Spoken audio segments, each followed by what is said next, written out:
Welcome to the latest edition of the Daily Insider here on VegasInsider.com for Wednesday, March 24th, 2021.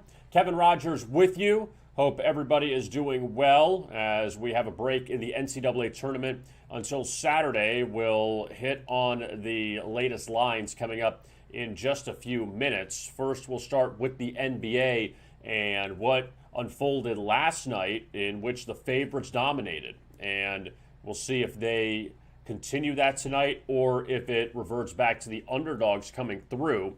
And let's first look back at last night's games inside of the NBA.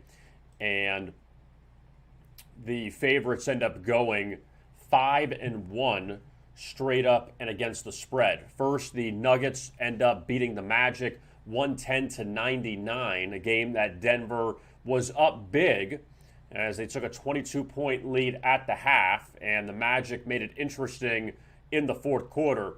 And they had a bit of a run there to maybe hit the over, but still fell short. And the Nuggets continue to play well on the road as they grab that win over the Magic, 110-99, and we'll see if Orlando ends up moving some of its big pieces before the trade deadline. Aaron Gordon's name has been out there. Evan Fournier's name has been out there. And the Magic going down the tubes right now. But Denver, a really good win for them. And they head to Tampa tonight to take on the Raptors. We'll talk about that in a second. I think there's more proof now that LeBron James is the most valuable player in the NBA. Because the Lakers, without him, they are in major, major trouble. They lose to New Orleans 128-111. A game that was back and forth in the first quarter, and then the second quarter, as you see, the Pelicans opened it up, and they took a 13-point lead at the half, and then a big third quarter. New Orleans drops 43 on LA. Lakers made it a little closer in the fourth quarter. But New Orleans, who I've said all season on this stream that they've been terrible as a home favorite, but when they win as a home favorite, they win by double digits normally. So they have lost a lot of games outright as a home favorite this season, but the Pelicans, when they win these games, they win going away. And they beat the Lakers. LA now LeBron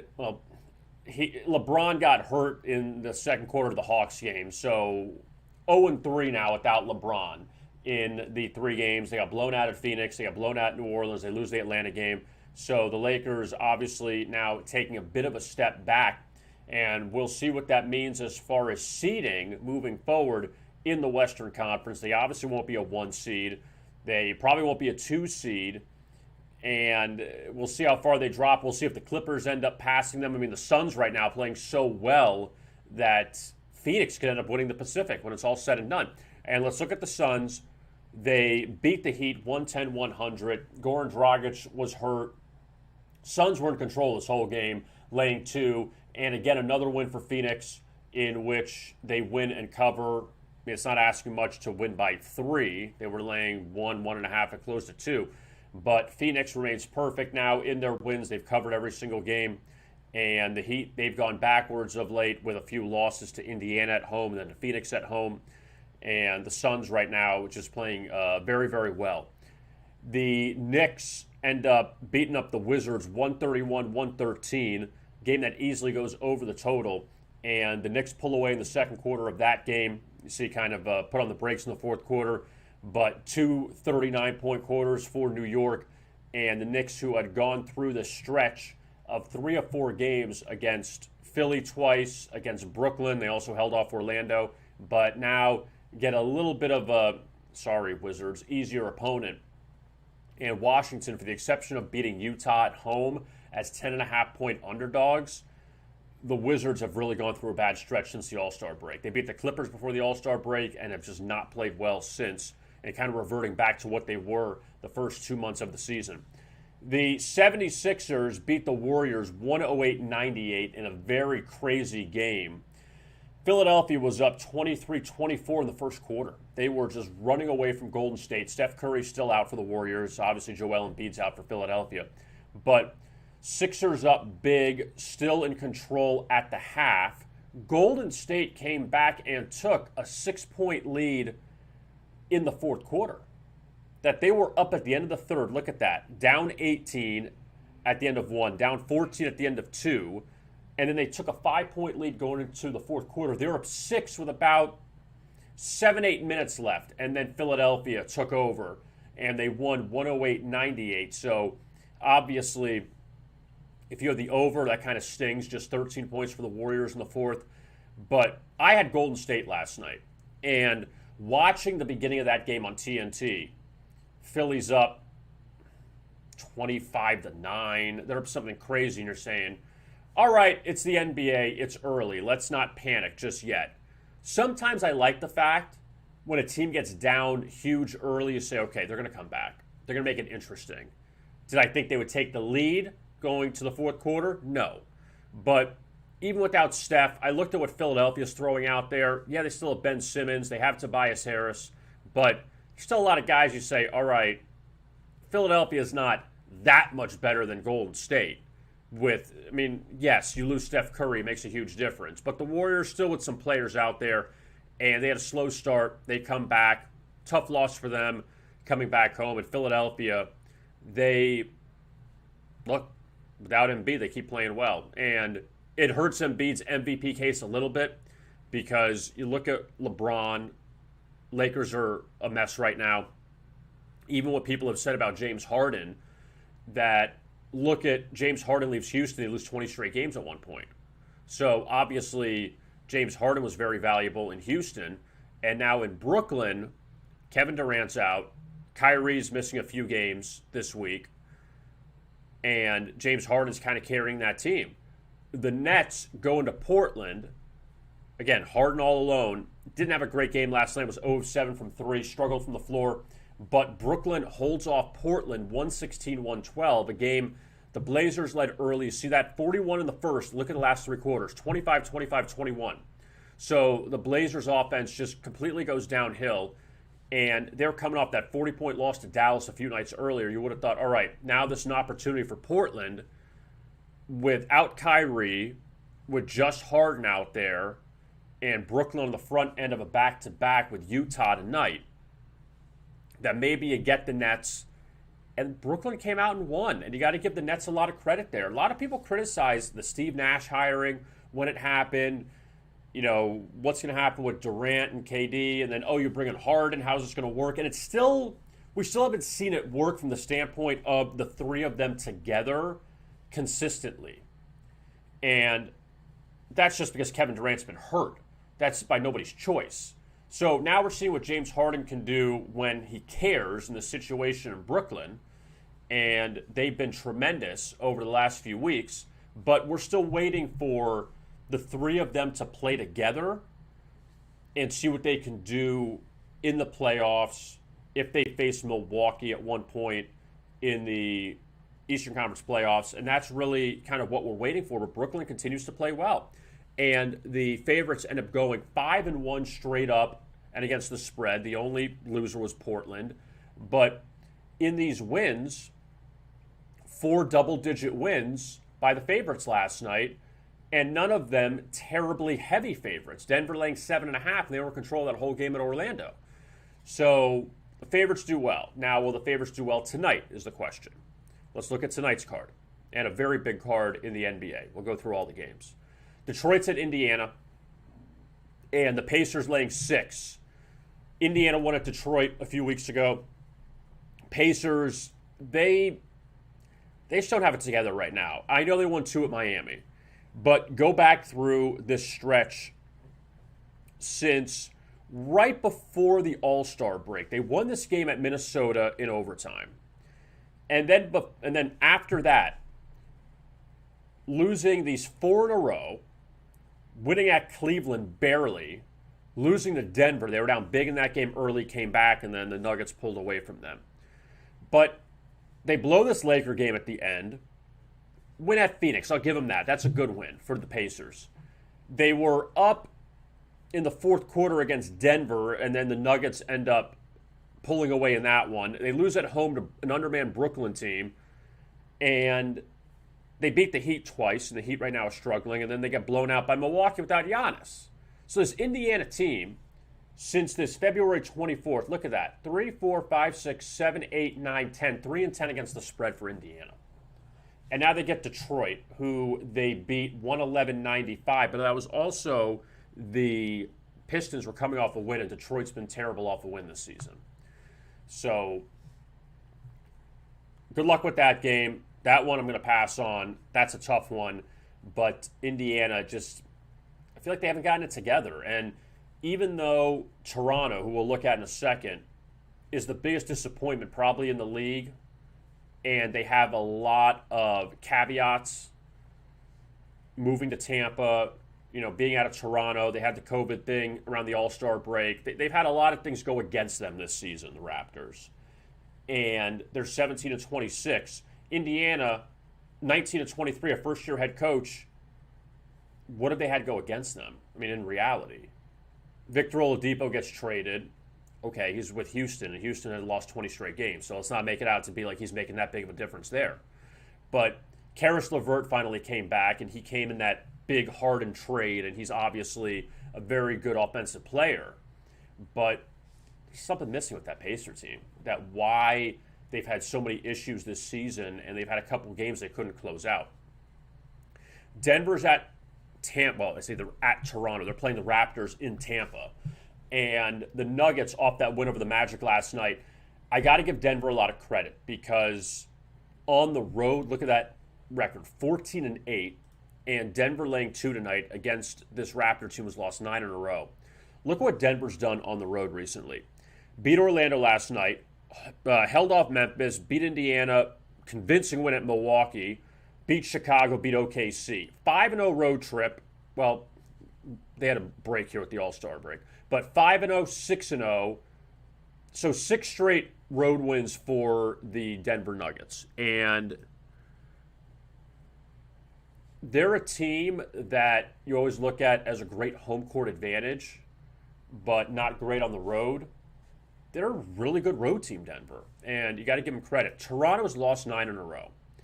And the Raptors, it's just ugly. Like, it really is ugly with this team. And again, the COVID stuff doesn't help. They lost Fred VanVleet for a little bit. They lost Siakam for a little bit. They had other players step up. Norman Powell played better. Kyle Lowry's in the trade block right now. It's just not a good season for the Raptors. And I feel like with all these teams, I mean, again, nobody relocates for a year. We saw the Blue Jays do it in baseball. They went to Buffalo. At least they weren't too far away. Toronto was relocated to Florida. So they've had a lot go against them. But these things happen. And yeah, the Raptors won the title a few years ago, but also their best player was there for a year and left with Kawhi Leonard. So yeah, it's not the same team anymore. But even in these losses for Toronto, you're laying 8.5 at Houston, you get blown out. Laying 7 at Cleveland, lose by 11. Laying 6.5 at Detroit, lose by 4. The Hawks game, probably the one that hurts the most on March 11th. They're up big in the fourth. Atlanta comes back, and the Hawks hit a 3 at the buzzer to beat them. Yeah, that one really stings if you're the Raptors.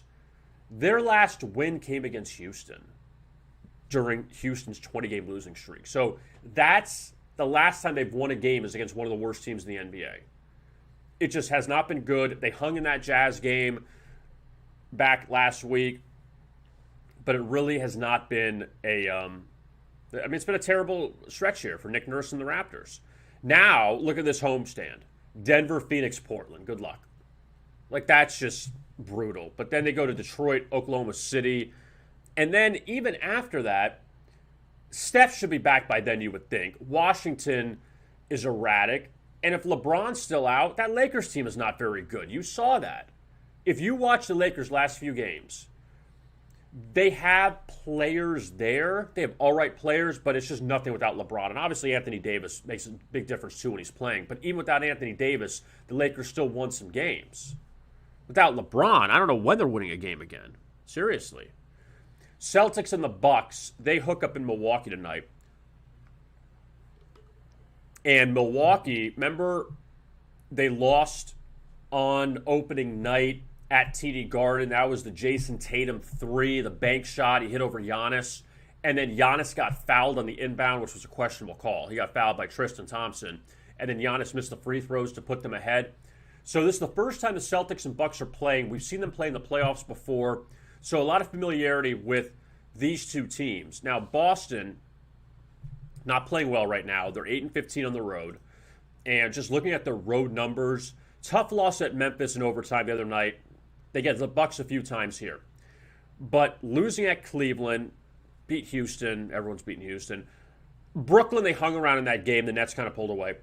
But then this 0-3 here, they blew a big lead at New Orleans, lost in OT. Luka hit a 3 here, didn't play well against Atlanta. So it's 3, 4, 5, 1-5, 1-6 losing to Washington, 1-7, 1-8 the last 9 for the Celtics on the road. And in a lot of these losses, they're just not looking good. Look, you got burned in 2 of them. You got burned in the New Orleans game, and you got burned in the Dallas game. Otherwise, the other ones just, they don't look good. They really don't. And the Celtics need to get it together. They get this Milwaukee club now. Giannis is questionable tonight. They dropped 140 on Indiana without Giannis. But look at this stretch here. Since they lost the 5 in a row and had some really ugly losses, and that's when Toronto actually swept them. So, I mean, this is how long an NBA season is. That was a month ago, and you see how bad Toronto is. But since then, 5 straight wins. Granted, wasn't, except for being the Clippers, wasn't great competition. Blown out by the Nuggets. And then 7 straight wins. 1 at Philly in overtime. That was a good victory. They came back. They were down that whole game. They didn't play well. But what is that? 12-1 the last 13 from Milwaukee. So they've turned it on. Brooklyn's turned it on. And it feels like a collision course to the Eastern Conference Finals, assuming you can get everybody healthy. Giannis, I think this is maintenance with him. That he'll be all right, but we have no idea when Kevin Durant's coming back for Brooklyn. Phoenix goes to Orlando. Again, the Suns, if you like them, you might as well lay the points because they've covered it in every victory.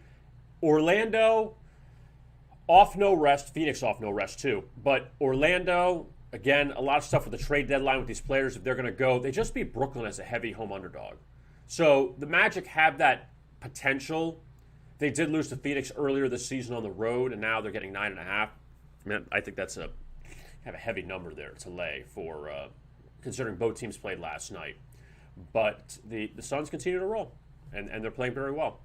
Dallas is at Minnesota, and the Mavericks, off this big win over Portland on Sunday night, 132-92. A little bit of inconsistency, though, with the Mavs of late. Win, loss, win, loss, win, loss, win. I mean, they had a 4-game winning streak here. They held off Minnesota last time they played them 127-122 back in early February. So now they go to Minnesota to wrap up their road trip tonight. And the Mavericks trying to overtake San Antonio. And San Antonio is doing everything they can to not hold on to first place in that Southwest Division. And Minnesota, look, they have 10 wins all year. And they beat Phoenix and Portland recently. They blew out New Orleans. And they had a rare home favorite spot against Oklahoma City, which still made no sense. But as a home dog, the Mavericks, you look at it recently, 1-3, 1-4, 1-5, 1-6, covered against the Clippers and beat Cleveland. It's just tough to trust Minnesota. It really is. You know, and I know it's a lot to lay with Dallas, but look at Minnesota's record, 10-33. And teams like that just aren't, they're just not competitive. I mean, look, you could say, well, you're 10-33, not competitive. It's not true. You can still be competitive and lose close games. But Minnesota, as a home dog, you think, okay, maybe there's some value. There really isn't most of the time. Cleveland's at Chicago. A few years ago, this would have been a great playoff series, but not now. And the Cavaliers recently, they wrap up this 4-game homestand. They beat the Celtics. I mean, Toronto's not good right now. And Cleveland, when you look at their last 3 road games, blown out in all of them. And they were playing well towards the end of, well, I guess, they have the 2 wins here and then a terrible, they're not a good road team. I mean, they're not a good team overall. But on the road, though, you see these 0-2, 0-5, 2-5, 2-6, 2-7, 2-8 against the spread, 2-9, 2-10, 2-11, 2-12 against the spread. The Cleveland Cavaliers, their last 14 on the road. How do you trust them? And one of those came as 11.5-point dogs. Now you're getting 6 against Chicago. And the Bulls, who, again, not a great home underdog, is a home favorite. beat Oklahoma City. They blew this game to San Antonio. They blew out Toronto. So they got lucky in this Minnesota game that went to overtime to cover. They came back from 25 down to beat Detroit, lost to Washington, split with the Knicks. So I just think Chicago's best role is a road underdog. That's the best time to look at the Bulls. Other than that, it's hard to back them. And I'm not making a case for Cleveland because you can't ignore what Cleveland has done as a road underdog, which is nothing this year. But with Chicago, I'd stay away from them in their home games. They have not been good in these games. Charlotte's at Houston, and the Hornets beat the Spurs a few nights ago to finally pick up a win on their road trip after losing the first 3 to the Nuggets, Lakers, and Clippers. And they held off San Antonio, a game they were up big early. Spurs came back, took the lead in the fourth. And Charlotte was on this huge overrun on the road. Got very fortunate in the Denver game to go over because you see that 129-104 and a 229 total. That was a big fourth quarter those teams put up. That had no business going over. Last 3 comfortably under, but also look at Charlotte's offense. 104, 105, 98, 100 on the previous road trip before the All-Star break. 135, 111, 127, 121, 124. So they were putting up a bunch of points, and they're not doing that now. They face Houston, who they beat earlier in the season as a 1.5-point dog, 119-94. No John Wall in that game. Rockets scored 7 in the fourth quarter. And now you get Houston on a 1-game winning streak. They had just lost 20 consecutive games. So Houston's got to have a little bit of confidence, right? Not a lot, but a little bit of confidence after this terrible stretch they went through. And now if you're the Houston Rockets, you say, all right, we know our season's in the crapper, but you get Minnesota twice, Memphis, erratic. I mean, yeah, they're not going to beat Brooklyn, but I mean, you got a couple games here where maybe you can get a little bit of confidence. Memphis goes to Oklahoma City, and these teams just met 10 days ago. Memphis was laying 9.5, actually 8.5 here, against the Thunder. They were up 10 going to the fourth quarter. Oklahoma City rallied back and won that game. So you go from laying 8.5 to now 4.5, 5. So a big difference there. Oklahoma City was off no rest. They lost to the Knicks the day before. Then they draw Memphis. Don't play well for 3 quarters, pick it up in the fourth quarter and win. Now, the Thunder, actually I'm looking at Memphis. I'll get to the Thunder in a second, sorry. So Memphis off these 2 wins at home, beating Golden State without Curry, beating Boston in overtime. And again, erratic for Memphis. That's what they've been all season, it feels like. And this road trip, Utah twice, not easy, but Oklahoma City and Houston, you got to win those games if you're Memphis. Let's look at the Thunder. 19-24, look, the coach of Oklahoma City is not going to win Coach of the Year, but that's a really good job with this team. Can you name more than 3 players on this Thunder team? Past Horford, past Shea. There's not a lot of guys on this Thunder team you know. Dort. There's not a lot, and they're 19-24. Granted, they're a little fortunate that the Southwest isn't great this year. New Orleans underachieving, Houston's bad. San Antonio, they're going to hit the wall sooner or later, and Dallas really hasn't turned it on. So, let's talk about the wrong division. Sorry about that. Actually, let me rephrase that now. Because you know what it is? When I get Memphis and Oklahoma City together, all their colors are the same, and Memphis and Oklahoma City, I feel like, are the same at times. Let me rephrase that, okay? Because I don't have an edit button here. So, Memphis in this division with San Antonio, Dallas, Houston, and New Orleans. Okay.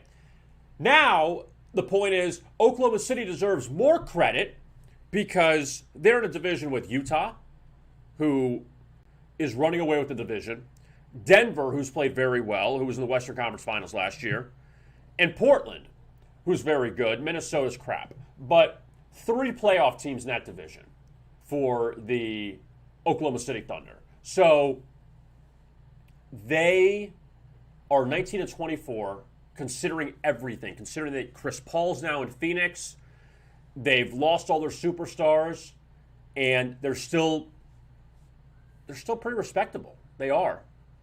They're coming off 2 wins over Houston and Minnesota, both as a road dog. Those are good wins. Like, for a young team, wins are wins. Road wins are road wins. That we can't say, well, they played Minnesota. Okay. Well, they played Houston. That's different than better teams that are beating Houston. You say, well, you should beat Houston if you're Phoenix, if you're any of these other, better teams. But you're Oklahoma City, you got to win these games. And they lost to Atlanta, they lost to Chicago in blowout fashion, but getting these 2 wins, all right. So the point is that now Oklahoma City goes from an 8.5-point dog to now about a 5-point dog against the Grizzlies, and that should be interesting tonight. All right, Clippers and Spurs in San Antonio. And the Kawhi Leonard Bowl. Kawhi back in San Antonio now. Clippers off the 2 wins at home against the Hornets, blew them out, and the huge comeback against the Hawks, down 22 in the third.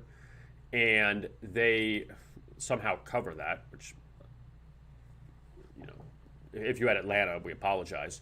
But back-to-back for the Clippers and the Spurs in San Antonio. And LA, I have this number here, 11 wins this season. 11 wins as a road favorite, all right? They are 10-1 against the spread in those 11 wins. So when they win as a road favorite, they normally cover. They don't have close games, and the only non-cover, they were laying, it was the Minnesota game right here on February 10th, laying 8.5, won by 7. So that's pretty good. If you like LA to win, lay the points. Don't worry about the money line. Lay the points.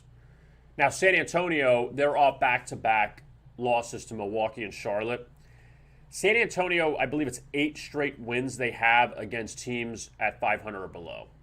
The last team they beat that has a winning record was Atlanta, and Atlanta's won 8 straight to barely get over 500. So San Antonio, 22-18, a little misleading. They beat up on bad teams. When they play better teams, they don't normally beat them. They beat the Clippers and Lakers earlier this season at Staples Center, but that was way earlier in the season. Atlanta's at Sacramento. And the question with the Hawks tonight is they had the 8-game winning streak snapped against the Clippers. Bad loss after they had the huge lead. How do they respond tonight against the Kings? A team they beat recently at home. And Atlanta, the one thing I'll give them is they're beating teams they're supposed to beat. Since Nate McMillan took over as head coach, Orlando, Toronto, Sacramento, Cleveland, Houston, OKC, got fortunate in the Lakers game with LeBron getting hurt. But they've beaten a lot of these bad teams. Now, they have losses on the road against bad teams, too. Let's not take that away from them, okay? They've lost at Cleveland. They lost to Oklahoma City. So they have questionable losses on the road. But now you go to Sacramento, who you just beat 121-106. A game they were trailing early. I know it's the NBA, everyone trails early. But they went on a huge run in the second quarter of that game to win. The Kings, now they are back from a lengthy road swing, 6-game road trip in which they went 3-3. I mean, for them, it's not bad.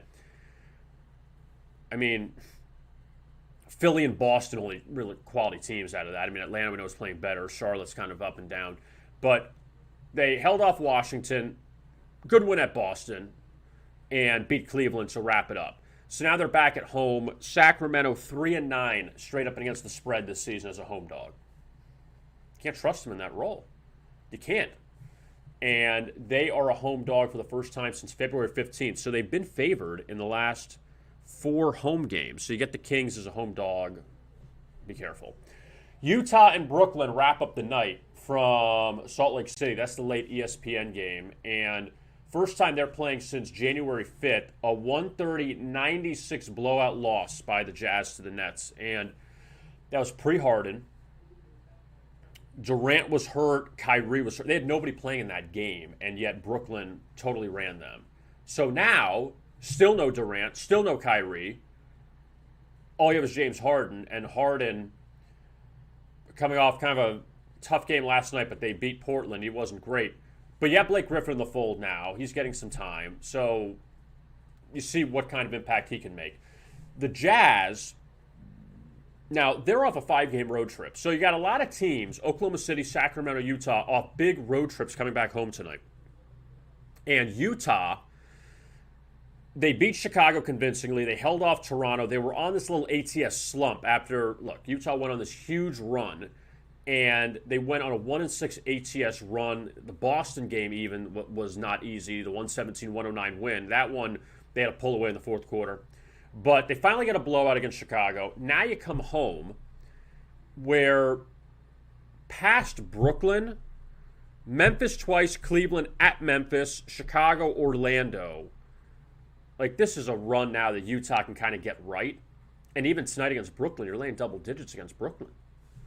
And Brooklyn play with no rest, but they've been very good this season regardless. So it's still a heavy number for Utah to lay. Now, in college basketball, we obviously have no tournament games until later in the week. I want to go over these two really fast. Now, in case you dipped your toe into the college basketball pond on Tuesday, the CBI in Daytona Beach, Florida. These two games, and you say, okay, like, who cares about Coastal Carolina and Stetson? Who cares about Bellarmine? Who's Bellarmine and Pepperdine? These two games actually were very interesting from a gambling standpoint. Coastal Carolina, who actually is one of the best defenses in college basketball, they were down 2 at the half to Stetson. If you had the under, you were in pretty good shape. 64 points, and this total dropped. 64 in the first half. Coastal Carolina took a 5-6-point lead late in the second half. Stetson came back and tied it, forced overtime. Okay, so if you had Coastal Carolina laying the points, you're feeling good. All right, I got 5 extra minutes now. If you had the under, you're concerned, but you're saying, okay, we still have, still score 20-something points, and it's okay. And we've seen crazier things happen. Coastal Carolina scores the first 5 points of overtime, and they were, it looked like they'd be in control. Maybe you get one of these 8-9-point wins in overtime. But that wasn't the case as Stetson hung around. But here's the thing, though, and I want to pull up this number for you, which is seriously, I mean, I don't want to say it's a hard thing to get over. Do you want to know what the Chanticleers of Coastal Carolina shot from the free throw line in this game? They were 17 of 32. They missed 15 free throws. They missed 7 in overtime alone. So if you make a couple of those free throws, you cover if you have Coastal Carolina. Now, on the flip side, you say, well, the over should never have been that close because you had 7 missed free throws by Stetson, 15 by Coastal, so it's 22 missed free throws. That even if you hit half of them, you easily go over the total of this game. But 149, so you get 31 in overtime to go over. So that's a burn there. Coastal Carolina missed a lot of free throws. That sucked. In the second game, Pepperdine and Bellarmine in the Atlantic Sun, first year in Division I. Bellarmine was up 9 at the half on Pepperdine. Pepperdine rallies back. Look at that, 41-21 in the second half to win by 11. So 2 burns there. Now, granted, the game should have gone over because you had 91 in the first half and only 62 in the second half. You should have gone over anyway, and they barely went over. Now Pepperdine plays Coastal Carolina for the championship in the CBI. That's the only game in college basketball tonight. Pepperdine's laying 5. Kind of interesting. I mean, Coastal could be worth a look. Coastal, 18-7 out of the Sun Belt. Pepperdine out of the WCC, same conference as Gonzaga and BYU. And obviously Pepperdine coming from Malibu and on the East Coast for a third game in a few days. So that's the look at CBI for tonight, the championship, and that's done. NIT resumes tomorrow in Texas with 4 games. We'll talk about that tomorrow. We don't need to look at that today. But let's take a quick look at the odds for the tournament for this coming weekend. And let's see what's changed, if anything. Baylor now laying 7 against Villanova. And again, very tough test for Villanova, but they have looked good in their first 2 games. Granted, against not great competition. I mean, you play Winthrop and you play North Texas, and then you play Baylor. That's a real slap in the face as far as like competition and what you're facing. That you're taking on one of the top teams in the country now. Oral Roberts and Arkansas. Let's see if Oral Roberts has another one left. If they got another miracle left, 11.5, 12 is where we're at in that one. Loyola Chicago laying 6.5 to Oregon State. Oregon State so far has been extremely impressive, beating Tennessee and Oklahoma State as an underdog. Now you get Loyola Chicago, obviously a mid-major, but again, the labels are, we got to get rid of these labels. The Power 5, mid-major, because Loyola Chicago is obviously a very good team, even though they're not in a major conference. Houston laying 6.5 to Syracuse. That's the late game on Saturday night. Then Saturday night. I've lost track with the days getting changed. Sunday, Florida State, Michigan. Michigan laying 3. FSU, 2 good defensive efforts so far. Gonzaga laying 13 to Creighton. Creighton's a good team, and they've kind of pulled it together here after they got blown out in the Big East Championship by Georgetown. Oregon and USC, I saw this little nugget, which is interesting. I guess it makes sense because you don't normally see it. First time 2 Pac-12 teams are playing in the NCAA Tournament. I think it's NCAA Tournament, not Sweet 16, because they wouldn't play in the first 2 rounds anyway. But Oregon and USC, Trojans laying 2.5 against the Ducks. And Alabama laying 6 against UCLA. So we'll see if Alabama still got their A game. And UCLA, look, they played 3 games already, and they needed a big comeback to beat Michigan State. In the last 2 games, they won comfortably against BYU and Abilene Christian. But you go from Abilene Christian to Alabama. Abilene Christian not good offensively. Alabama elite offensively. So that'll be a big test for UCLA. But they're well coached. Let's take a quick look here just at our buy picks page just to remind you that you can buy picks for the NBA tonight. And you find it on our buy picks page. It's $29.95 per handicapper for daily picks. You can find whoever you want with their picks and the guaranteed picks as well. $39.95. You pay after it wins. If you lose, you pay nothing. So check that out on our NBA page. Also, we have college basketball picks and NHL picks for tonight. So that is our look at the Daily Insider, and tomorrow we will take a look at the NIT and the 4 games going on there, as well as the NBA, and continue to update you on any line movement in college basketball for the Sweet 16 coming up this weekend. I am Kevin Rogers. Don't forget, if you missed any of the Daily Insider today, you can always catch the replay. It's on our homepage on VegasInsider.com. You see it right here. That's me.